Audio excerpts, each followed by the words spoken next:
Have you ever been erased from your own family in a single sentence? I was. It wasn't a stranger, not an enemy. It was my father, his voice cutting sharper than any knife on the table. You're nothing but dead weight. Get out. That's how my Thanksgiving began.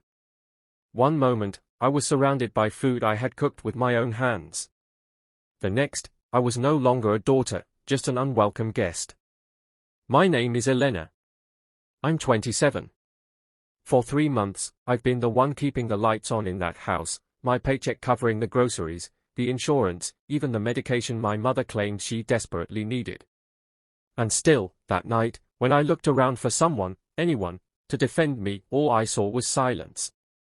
My mother's eyes glued to her plate, my little sister frozen like she might shatter if she blinked. I wanted to scream. Instead, I set my fork down, calmly, quietly, as if I were the one ending the meal. My father's face twisted, waiting for tears, for begging. He didn't get either. I said 3 words, I understand perfectly. Not angry.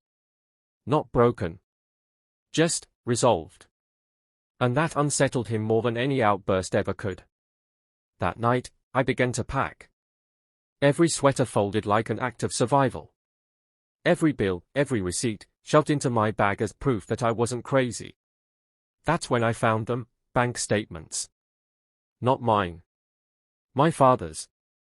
An account swelling by the thousands while my savings bled dry. And tucked beside it? A brochure for a fishing boat. A luxury toy paid for with the months I'd been rationing ramen noodles.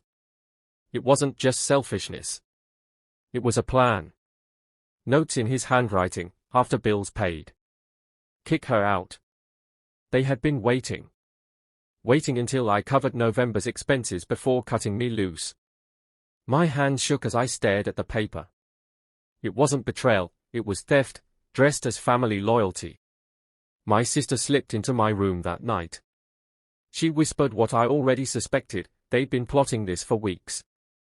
Even Mom's medical visits. Not checkups. Cosmetic fillers. On my insurance. I showed her my bank app, $700 left from the $9,000 I had saved. Her eyes filled with tears. Mine stayed dry.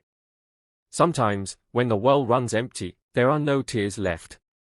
I left with 2 suitcases, 4 boxes, and a car I barely owned. They told the rest of the family I abandoned them. I let them. Because the truth?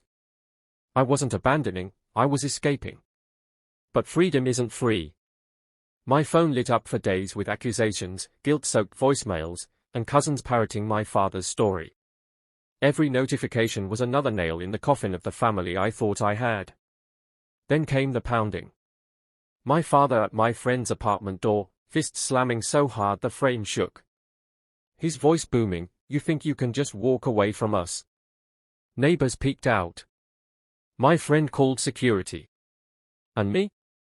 I stood there, phone in hand, dialing 911 while the man who raised me tried to kick down the door. That was the moment I finally understood, family isn't defined by blood. It's defined by safety. By respect. By love. I chose survival. I chose freedom. But I still lie awake some nights wondering, what would you have done? Would you confront them, scream the truth in their faces? Or would you walk away quietly, carrying your scars and your proof, and never look back? Tell me in the comments, because maybe, just maybe, someone watching tonight is facing the same impossible choice.